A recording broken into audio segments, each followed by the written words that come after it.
تخيل معايا إن في كائنات على كوكبنا شكلها يخليك تقول ده أكيد مش من الأرض.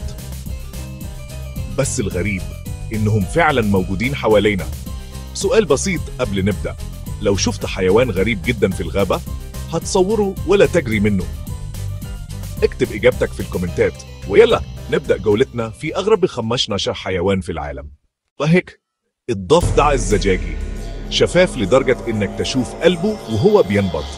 بيعيش في غابات أمريكا الجنوبية وشفافيته دي بتخليه يختفي وسط الورق الأخضر.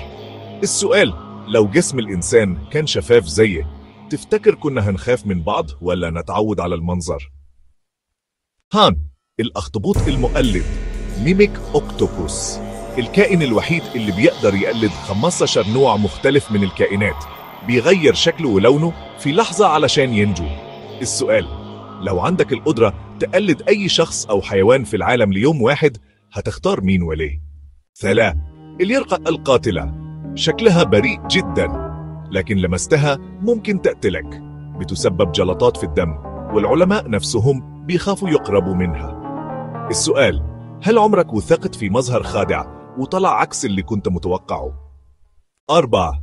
السمكة اللي بتمشي بتستخدم زعانفها زي الأرجل وتقدر تمشي بيها على الأرض عادي. السؤال، تفتكر لو تطور الإنسان جاي من سمكة فعلا هل ممكن نرجع نمشي في البحر تاني؟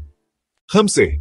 الفراشة الزجاجية، أجنحتها شفافة زي الزجاج وده بيخليها تختفي عن عيون المفترسات. السؤال، لو كان عندك جناحين تختفي بيهم كنت هتستخدمهم للخير ولا للمقالب؟ 6. فأر الخلد العاري نيكت مول ريت، ما بيحسش بالألم ومش بيصاب بالسرطان.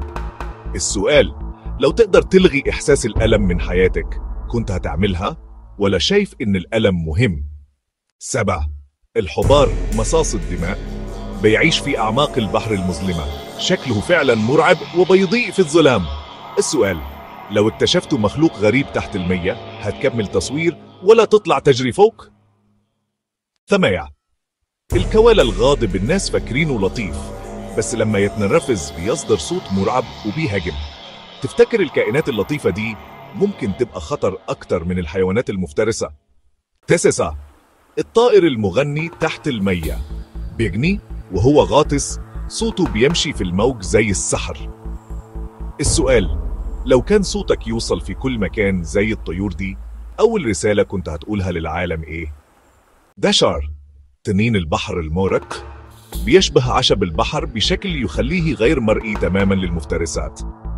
السؤال، هل التمويه موهبة ولا غريزة؟ 11. الحرباء العملاقة من مدغشقر، بتغير لونها حسب حالتها النفسية أو درجة الحرارة. السؤال، لو لون جسمك كان بيعبر عن مشاعرك كنت دلوقتي لونك إيه؟ 12. الكلب الأزرق في الهند، تلوث صناعي غير لون شعره للأزرق. هل الإنسان بيدمر الطبيعة ولا الطبيعة اللي بترد علينا بكسوة؟ 13. الأرض ذو الأنف الغريبة، أنفه الطويل بيساعده يعمل أصوات ضخمة عشان يجذب الإناث. السؤال، تفتكر لو الشكل العجيب ده كان عند البشر كنا نعتبره وسامة ولا كارثة؟ الأفعى الطائرة، بتنط من شجرة لشجرة بانزلاقها في الهواء. السؤال، هل دي بداية تطور الثعابين الطيارة في المستقبل؟ 15. قنديل البحر الخالد، الكائن الوحيد اللي ما بيموتش فعلا، لما يشيخ بيرجع تاني صغير. السؤال، لو كان عندك فرصة تعيش للأبد كنت هتقبل ولا تفضل النهاية؟ يمكن الحيوانات دي غريبة بس اللي جاي أغرب من كده بكتير. لو استمتعت بالرحلة دي متنساش تشوف الفيديو اللي بعده عن أغرب أسرار الفضاء، هتعرف فيه عن كائنات اختفت وإشارات من الكون لسه محدش فاهمها. اضغط على الفيديو اللي قدامك دلوقتي واستعد لرحلة تانية مش من كوكب الأرض.